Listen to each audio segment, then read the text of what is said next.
Okay, good morning, everybody, and welcome to the Exodus class. This is my second week teaching Exodus. I'm actually behind a week because I missed the first week, but I'm going to pick up where I left off and just finish up a few things about introduction, and then we'll actually get into the book itself. I just thought you get more out of it if you know a little bit about the background of the book. So last week I was talking about the authorship of Exodus, and it's really very, very convincing that everybody pretty much agrees that Moses wrote it, and both in Jewish and Christian tradition, and also even in the Old Testament, New Testament, Exodus is credited to Moses. Excuse me. And I talked about the external evidences, and I started to talk about, or I didn't quite get to the internal evidences, so I thought I'd talk about that. First of all, well, the main actor in the book is Moses. I mean, almost from beginning to end, he's the star of the show, other than God himself. And so who would be better prepared or qualified to write about the events than the person who actually lived through all of these events? And in Acts 7:22, Stephen says, Moses was educated in all the wisdom of the Egyptians, and he was proficient in speaking and action. And Moses was in a unique position to be acquainted with the details about the history and the culture of both the Egyptians and the Hebrews, because in a sense, he kind of had his feet in both worlds. In a way, it reminds me a little bit about Jesus, how he was both God and man, and he was able to straddle. And so later we're going to talk about some of the parallels between Moses and Jesus. But anyway, he was in a unique position to do that. Here he was adopted in the royal family. He had access to the best education. He learned to write. Archaeological evidence indicates that Exodus and the other 4 books of the Pentateuch do accurately reflect the wording and the culture of that time. So it wasn't, because there are a few people, liberal scholars that will say, oh, it was actually written, hundreds of years later by various rabbis or something. They put this together. Not so. And portions of Exodus are directly attributed to Moses, and I could give you a number of those.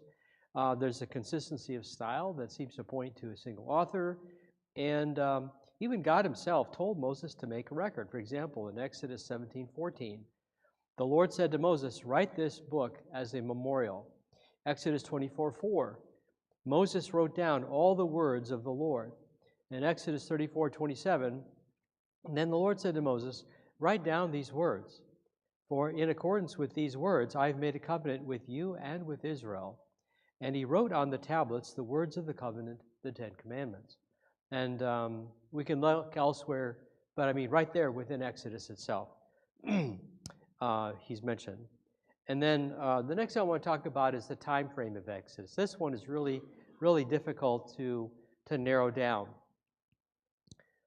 Generally, the 2 most popular time frames that have been proposed, one is 1446 or thereabouts, 1445, within a year or two. Many Bible scholars support an early date for Exodus during the reign of Pharaoh Amenhotep II, sometime around 1446. And the reason is it's based primarily on a passage in 1 Kings 6:1. It says Solomon began to build the temple during the 4th year of his reign. Well, archaeologists in 970, so the 4th year of his reign would be 966. Therefore, you just simply do the math. You go 480 years before that. That gets you to 1446.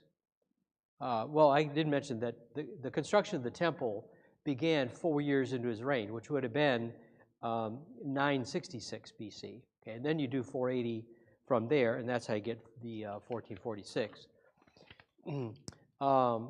Now, other scholars favor a later date, during the reign of Pharaoh Ramses II, sometime between 1280 and 1230.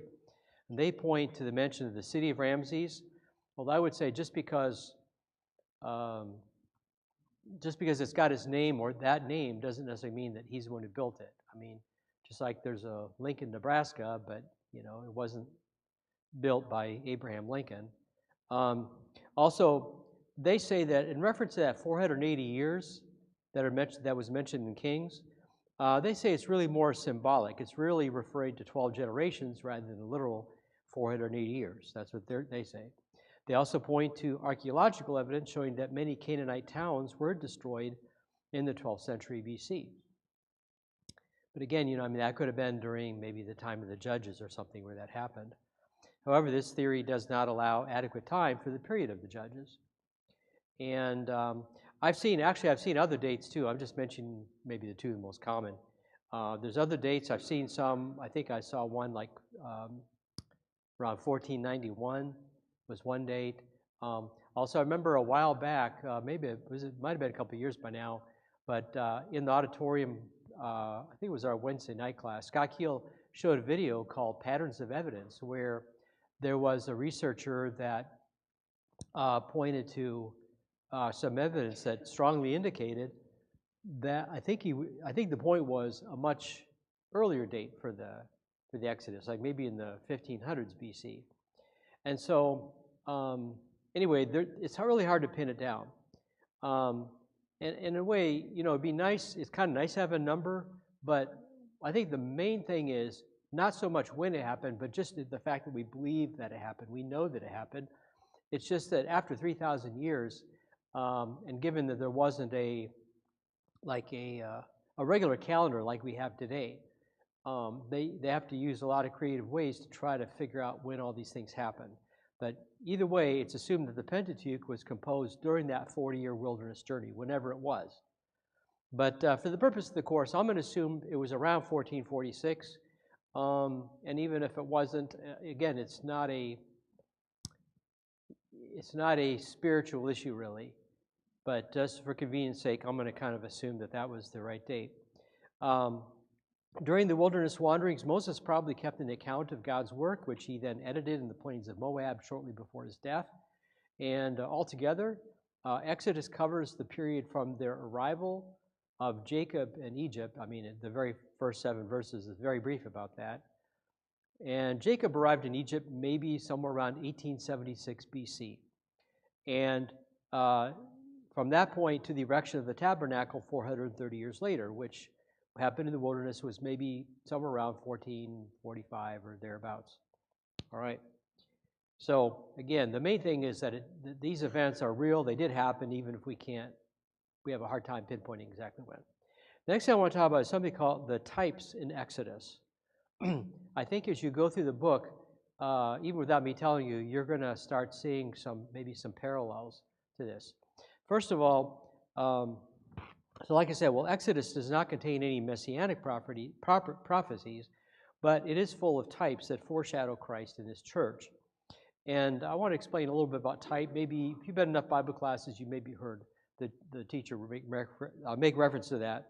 A type is a person or thing that is symbolizing or exemplifying the ideal or defining characteristics of something. Another way of thinking of it, you might think of it like a foreshadowing or maybe like a parallel, that you maybe see some comparisons between maybe the Old Testament item or person and the New Testament item or person. The entire Exodus from Egyptian bondage to the conquest of Canaan itself is, in a sense, is an allegory of the deliverance of humanity from the slavery of sin and their ultimate redemption. And I think I have a list of types. Yeah, I think that's big enough. You can read it. So, first of all, I got 7. Maybe there's more. And I'm not going to go into real detail, but as we go through the book, once in a while, I'm going to zero in on one or more of these, and I'm going to go in a little more detail. I just want to give you a preview right now. So just the whole Exodus itself, from Egyptian slavery to entering the Promised Land, is a type of the Christian salvation. We even have, I mentioned last week some of the songs we have, like I stand on Jordan's stormy bank, or on Jordan's stormy banks I stand, and cast a wishful eye. So it's like, you have Egyptian slavery, that's like our bondage to sin. And then in the New Testament it says that the Israelites were baptized into Moses, so they crossed the Red Sea, that's like our baptism. And then you wander through wilderness, God provides for you with the manna and the water, and eventually at the end of your life you cross the Jordan River into that promised land of heaven. So anyway, we'll get a little bit more to that. So I've got 6 others I want to mention to you that are listed on there. All right. Well, Moses is a type of Christ. In Deuteronomy 18:15, Moses says that someday God is going to raise up a prophet like me, and you're going to listen to him. And in many, many ways, Moses is a type of Christ in the fact that he delivers the nation, he intercedes over and over again on behalf of the nation, and so on. And he has a very, very close relationship with God. He's a lawgiver, etc. Number 3, the Passover as a type of the crucifixion. Think about when they sacrifice the Passover lamb. Jesus is called the Lamb of God. And they take the blood of the lamb and they wipe it on their doorposts, which maybe kind of reminds you of the cross, depending on how they wiped it on the doorposts, to protect them from the angel of death so that God would pass over. And it was the blood that kept them safe. Also, in Exodus and the following books, we're going to read about several feasts. There's all kinds of different feasts. And each of these feasts in some ways portrays some aspects of the ministry of Christ. And then there's also the manna and the water in the wilderness as a type of Christ. And I think that's also alluded to in the New Testament during the ministry of Jesus. That, Jesus provides us living streams and that he provides the living, he's the living bread. And then number 6, the tabernacle as a type of the church in heaven. About the second half of Exodus, we're going to get a lot of detail about the design of the tabernacle itself, which is this portable tent of worship. And then there's various furnishings that go in the tabernacle. There's the altar of incense, there's the showbread, and of course there's the ark and the most holy place and all these different parts. But in a sense, it's an object lesson of heaven itself. And in a way, it's like a pictorial example of physical, of spiritual truths of the church and of heaven. We'll talk more about that later. Number 7, Aaron and the office of high priest as a type of Christ. Now, we know that Jesus was a priest after the order of Melchizedek.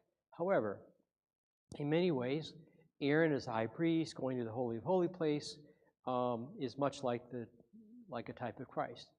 And I might say here, I think that after you do a very thorough study of Exodus, try going to the book of Hebrews.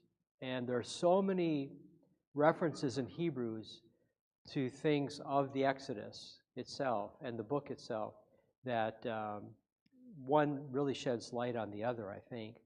And then finally, you have the nation of Israel as a type of the church. There's a point where God says, I want you to be a holy nation, a kingdom of priests, etc. And Peter uses those exact same words to describe the church. And we're not a physical nation, but we're a spiritual nation. And we are a kingdom of priests and serving God. And so, again, throughout the book, we'll get into that little by little. And then I'll have just a little bit about the organization of Exodus. First of all, the key theme, of course, is deliverance and redemption. Israel was redeemed from bondage in Egypt into a covenant relationship with God. And from the deliverance of Moses in the Nile all the way to God's redeeming them out of bondage and his presence in the tabernacle, Exodus records over and over God's overwhelming acts of deliverance. And the focus quickly transitions from the patriarchs of a family to the formation or the forging of a great nation.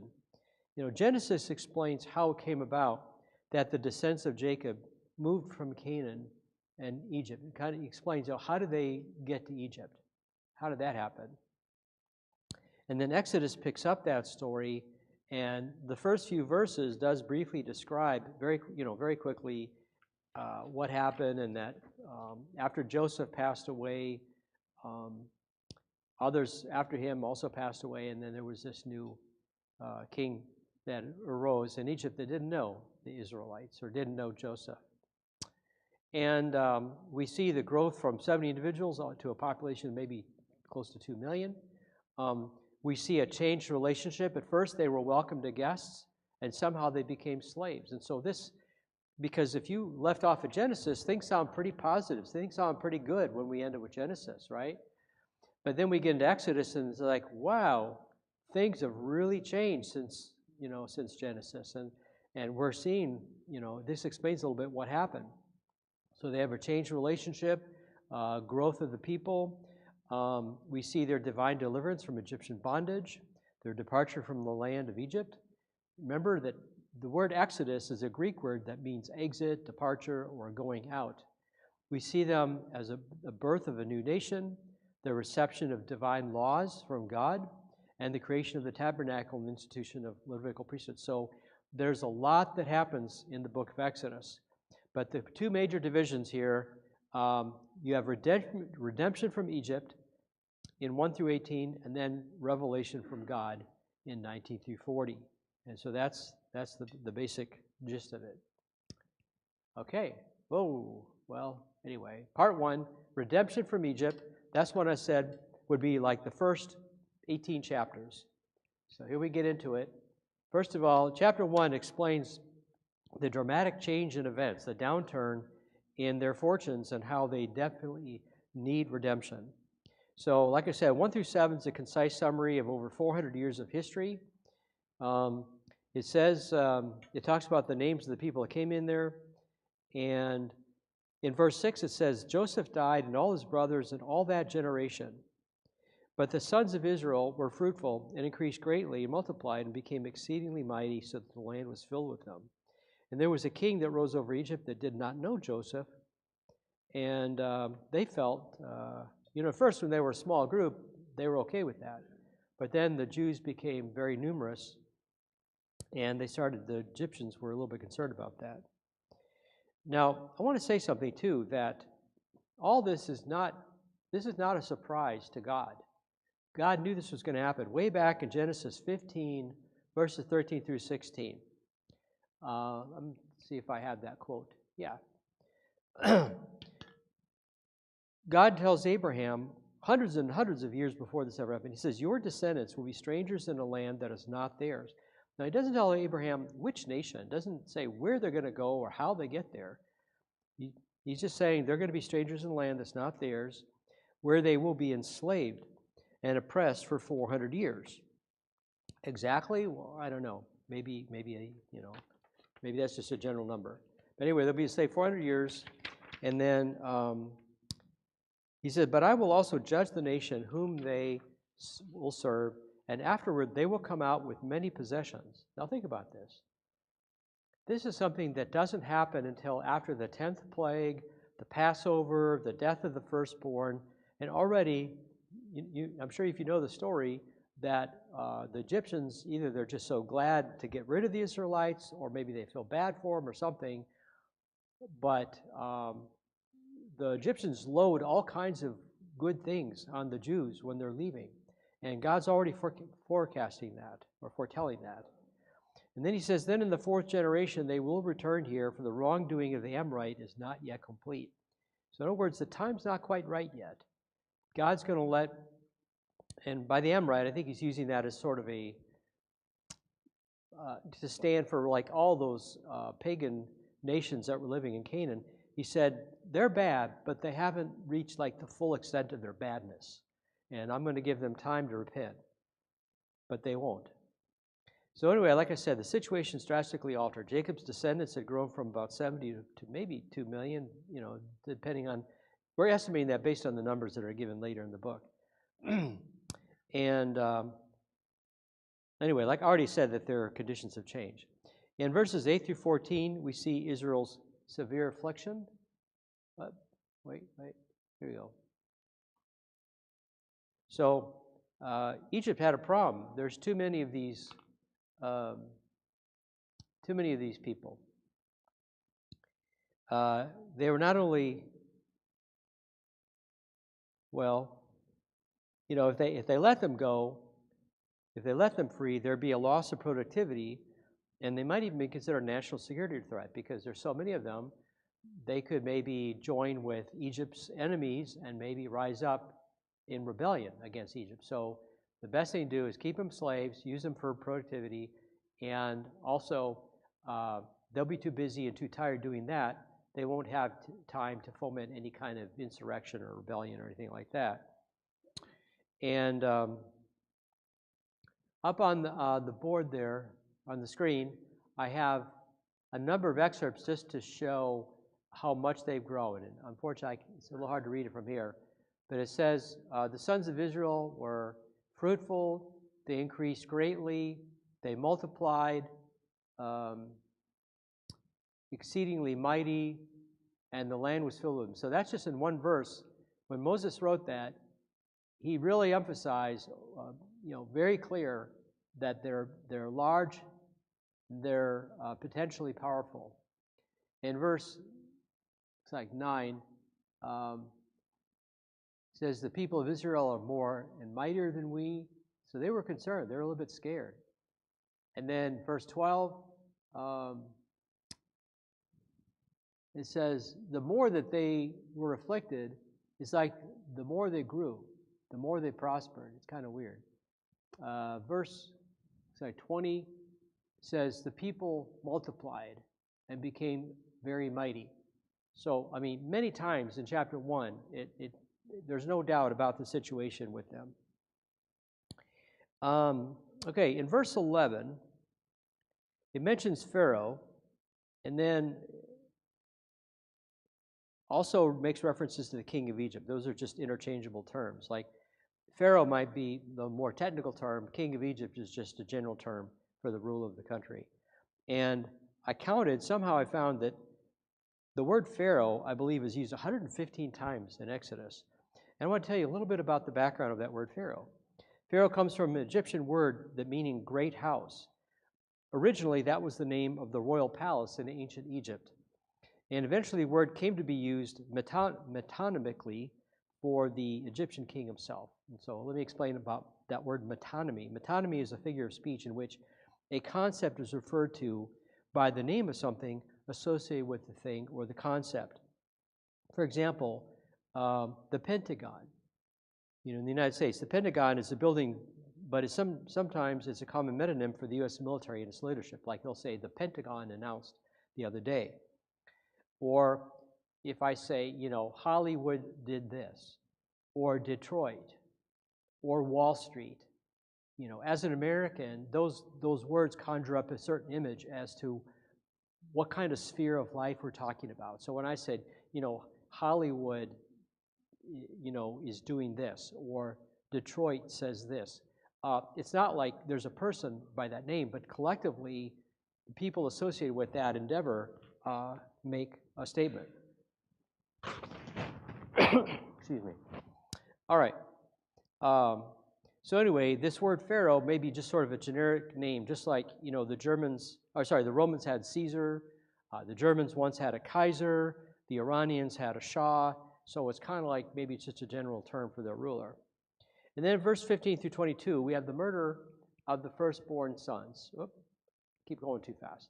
Okay, well, the Egyptians, they're really concerned, so they try to come up with these solutions. So I got, as far as I can tell, like in chapter 1, there's 3 solutions they come up with. And, well, let's see here. Well, they talk to the midwives. Well, before that, I guess. First of all, for solution 1, just the hard labor, okay? So it says, let's deal wisely with them, and they want to afflict them. Essentially, if you read through all this, they just kind of want to wear them down, keep them busy, keep them tired. And of course, the benefit of that, too, they also get some free labor out of them. But just kind of keep them down, keep them oppressed, so that they don't pose a threat. And that apparently wasn't working for them. There were still too many. So they came up with another one. Their second solution was genocide by midwife. Midwives were told to kill the newborn males. And it calls to mind a similar evil when King Herod ordered the killing of all the male children of Bethlehem and vicinity who were 2 years old and younger in Matthew chapter 2.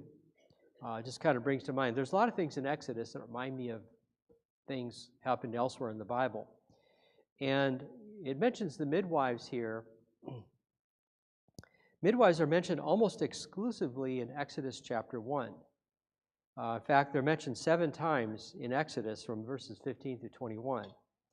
And these midwives, they feared God, meaning they held God in reverence and awe and respect. and obeyed him. And they did not do as the king of Egypt had commanded them. And so because of that, the people continued to multiply. They became very mighty. And so God was good to the midwives. He rewarded them for their faith.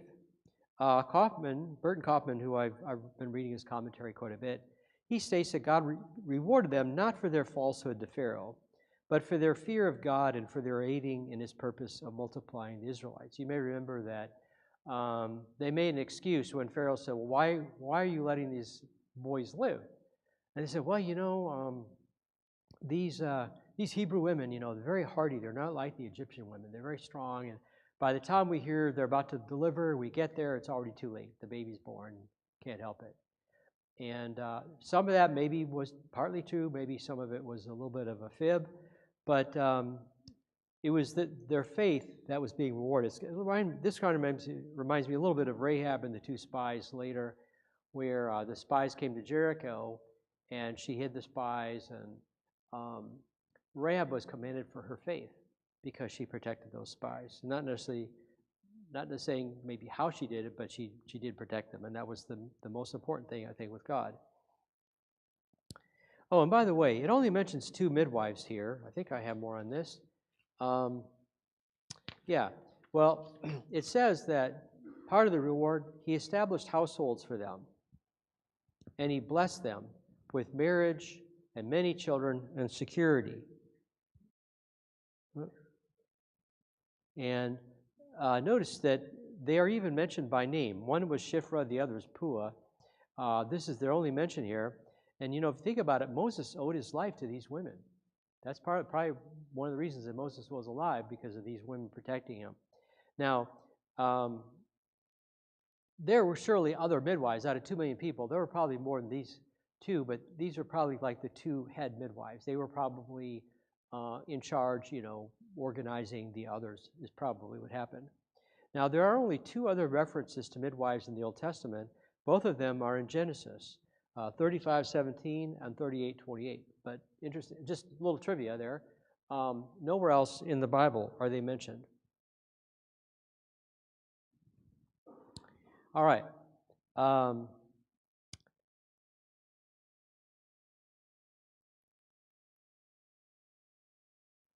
Then I've got one more. That didn't seem to work so well, so then they come up with Plan 3 here, and genocide by drowning. So Pharaoh tells his people, in the context, he's telling them, if you see these Hebrew boys being born, I want you to throw them in the river. So either going to drown or probably get eaten by crocodiles or something. And anyway, those are the solutions. And before we get there, we're going to get to Moses in a moment. Let me just finish up a couple things. Someone might be asking, well, why didn't God just deliver them the moment they fell into slavery? He could have stopped this. He could have nipped it in the bud. Why didn't he do that? Sometimes we wonder, why does God do things the way he does? Well, I'm going to come up with some explanations, and ultimately it's only God knows himself, his plan. But he sees things much broader than what you and I can. And things that maybe don't make sense from our perspective, they do make sense from his perspective. Well, first of all, there's free will. God allows free will. And that includes even to bad actors. God didn't make us robots to where we can only do what's good. We can only do what's right. Is it more meaningful that if we do what's right, we do it from the heart, we do it sincerely because we want to do it, not because we're forced to do it? And so that includes if the Egyptians are going to act badly, he allows them free will to do that. And in our society today, there are people that exercise free will. Sometimes they use it for good, but sometimes they use it for bad, and innocent people suffer because God does give us that tremendous responsibility. Number 2, there's patience. To demonstrate his patience, even toward the wrongdoers, the Lord is patient, not wishing for any to perish, but for all to come to repentance. 2 Peter 3:9. So I go back to Genesis 15, where God tells Abraham, the iniquity of the Amorite is not yet full. And so I think he's in a way, God is saying, here's a person who's behaving evil, who's, sinfully, and God is giving that person time to turn around, time to come to their senses and repent. And so that's part of the long-suffering nature of God. Number 3 is justice. Well, when God finally judges Egypt, because you see God gives them chance after chance after chance to let the Israelites go and do the right thing, so that when punishment finally does come, nobody can accuse God of saying, well, you didn't give them a chance or you weren't patient with them. You know that they had it coming to them. You know that they deserve it because they've gone way past. Also, maybe the flip side of that is something I would call appreciation, that when the Israelites are finally delivered, freedom will be that much more appreciated. Sometimes you don't really value something until it's taken away from you.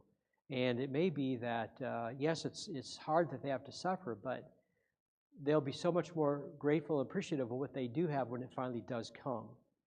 Another reason I think may be involved, and by the way, these are not necessarily mutually exclusive. It may be all these things wrapped up together. It could be timing. When Jesus was born, we're told that it happened at the fullness of time. God had all the events, all the pieces in place for his plan to succeed. And maybe that's what's happening here. Perhaps the timing of these events was important. God wanted all the right pieces, all the right conditions to exist for this to be the most successful. Another reason may be maturity, or the need for maturity on the parts of the Israelites. The Israelites needed to experience these things to become the nation that they needed to be. Like you think about your own life, when you encounter difficult circumstances, when we do, we may ask, why doesn't God see and answer my prayers? Why doesn't he do that? Well, we might ask, well, why wouldn't a loving God just remove this burden right now?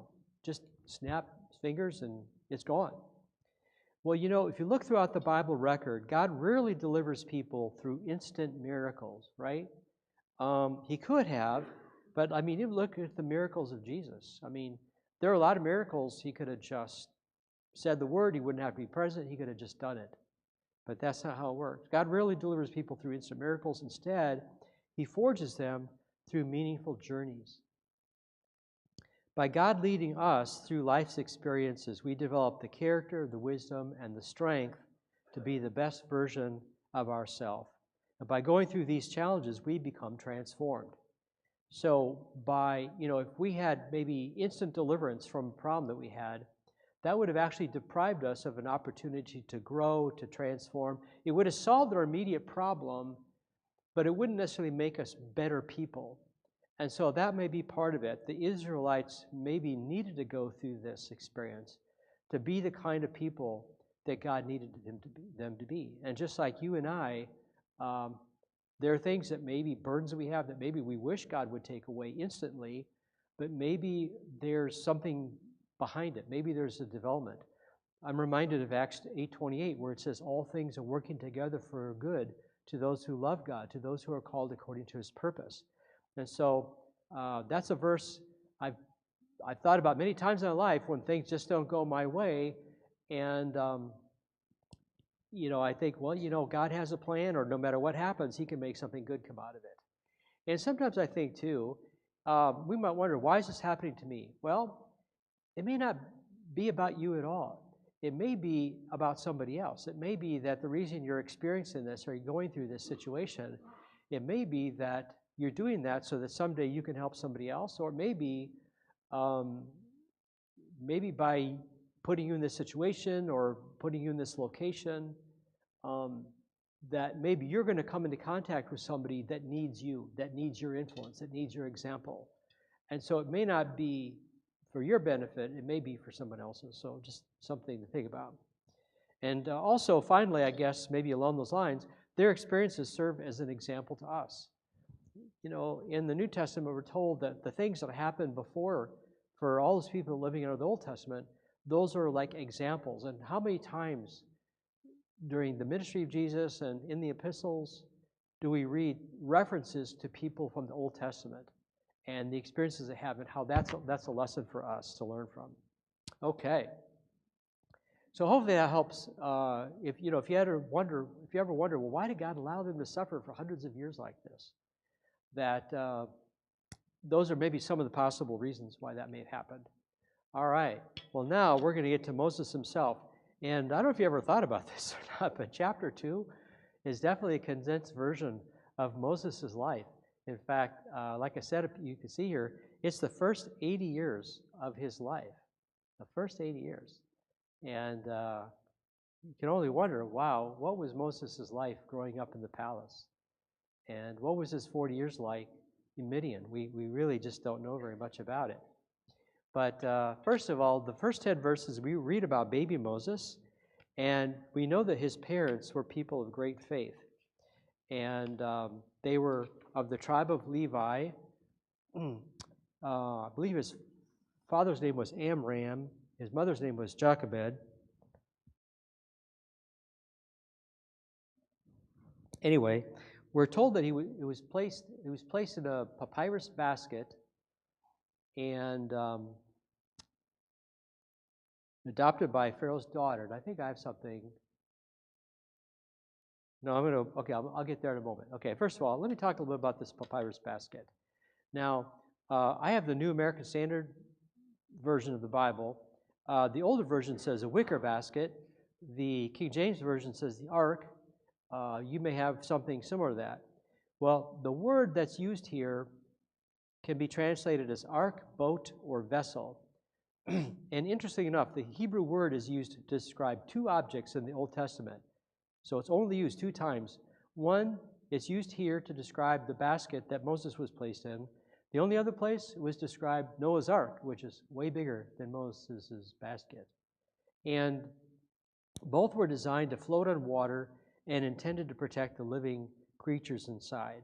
So in a sense, it's something, maybe a container that floats and put something in it. There is a different word used to refer to the Ark of the Covenant, and that word can also mean like a chest or even coffin. So it's a whole different word. And anyway, he was adopted by Pharaoh's daughter. His mother, we don't find out until Exodus 6:20 that the name of Moses' mother was Jochebed. Anyway, she was able to nurse and eventually give Moses to the princess. And the faith of his parents are commended in Hebrews 11:23 because they were not afraid of the king's edict, but instead trusted God's providence. So they're mentioned in that hall of fame of faith in Hebrews 11. God's plan to deliver the Israelites is evident by an ironic turn of events. Think about this. It's just amazing how God works through his providence. Pharaoh's extreme actions to suppress the Hebrew slaves actually is what resulted in the Hebrew boy being placed right in the midst of the king's family. And I kind of like what Burton Kaufman has to say in his commentary. I couldn't really say it better myself. He said that God here landed the future deliverer of Israel in the very palace of the evil ruler who had become God's antagonist. Not only was Moses' life saved, he was endowed with royalty, became a presumptive heir to the throne of Pharaoh himself, received the most thorough and exalted education available in the world of that era, and in infancy was nursed by his own mother, who received wages for the service. So in other words, she got paid to nurse her own child. Surely God himself ordered every detail of this episode. Now I'm just wondering, like I said, there's so many things in Exodus that remind me of other events in the Bible. Can you think of any other story where there was a mother who maybe looked forward to having a son and nursed him, weaned him, but at some point let him go and dedicated him to God? Does that ring a bell at all? What I have in mind here is Hannah and Samuel in 1 Samuel.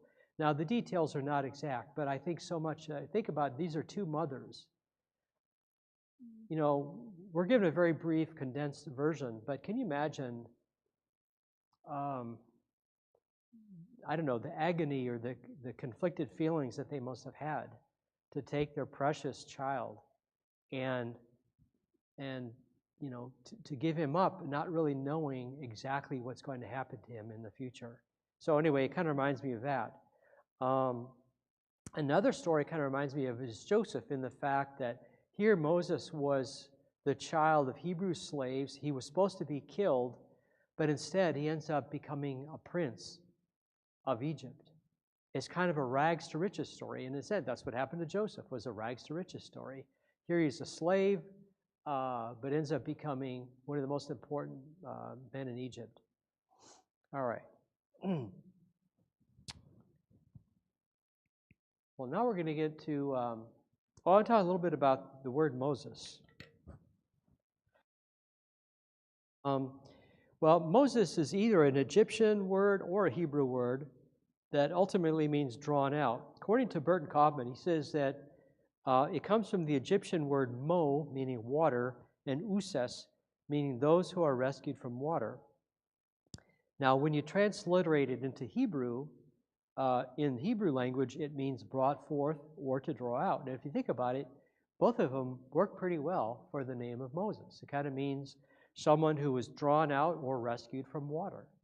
And, whether it was actually an Egyptian word or a Hebrew word probably doesn't really matter, but it does have that origin.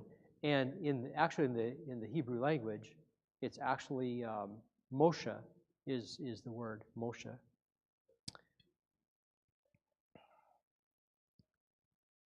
All right. So adult Moses, 11 through 15, first part of 15. This kid takes us from the time he was a baby all the way up till he's an adult when he's 40 years old. Now, we're not told here how old he was, but later on in Acts 7, the martyr Stephen tells us how old Moses was. So, okay, first of all, I have this quote from Stephen. Moses was educated in all the learning of the Egyptians, and he was a man of power in words and deeds. But when he was approaching the age of 40, it entered in his mind to visit his brethren, the sons of Israel. And when he saw one of them being treated unjustly, he defended him and took vengeance for the oppressed by striking down the Egyptian. So I like it that, we have the account here in Exodus, which you could read, but I just thought, when you go into the New Testament, you read Acts and you read Hebrews, you get a little bit more background, a little more detail. Also, another good source to look at is the Jewish historian Flavius Josephus, who lived in the Roman Empire, lived about 2,000 years ago. And of course, he was much closer. He had access to documents. Anyway, he has some interesting insights about this, maybe some extra details. Like one thing that he says that Moses was actually a general at one point and there was a big battle against the Nubians or something, and was very successful. And I guess some people didn't like Moses because maybe at this time they knew he was not an Egyptian. He was ethnically, he was a Hebrew, and they kind of felt a little suspicious of him, and they maybe were a little bit jealous or a little maybe feared by his success. So that maybe, we're not given that detail, but that's something that Josephus tells us. All right, well, then the last quote I'm going to give here, this one is from Hebrews. By faith, when he had grown up, Moses, by faith, when he had grown up, refused to be called the son of Pharaoh's daughter, choosing rather to endure ill treatment with the people of God than to enjoy the passing pleasures of sin, considering the reproach of Christ greater riches than the treasures of Egypt, for he was looking to the reward. All right, and then at this point, there's the intervention and rejection. He tries to intervene, and I probably won't read this. You can read it if you want, but he tries to intervene and save his people. And probably at this point, Moses was thinking, somehow maybe gotten his idea that, okay, I'm going to stand up for the Hebrews. I'm going to be their fighter. But it really wasn't maybe the way God had it in mind. Maybe Moses kind of jumped the gun here, or he took matters in his own hand and decided he's going to be the deliverer. And he wasn't quite ready, so God had a little more preparation to do with him. But you remember that here he probably thought he was doing a good thing. Hey, I'm standing up for you. I'm putting my life on the line. I'm turning my back on my Egyptian culture here, but they don't seem to appreciate it. It's like, well, who made you the judge over us, or, who made you in charge of us? So Moses realized he was in danger. So at this remark, we're told that Moses fled and became an alien in the land of Midian, where he became the father of 2 sons, and that's in Acts 7:22. Okay, so there he is. He's fleeing to Midian. So this is where we're going to leave off, and I'm going to pick up beginning in chapter 2, verse 15, where we see, well, what does happen when he goes off to Midian? It's a whole new life, drastic change in his lifestyle. All right, thank you so much for this morning, and we'll see you next Sunday then.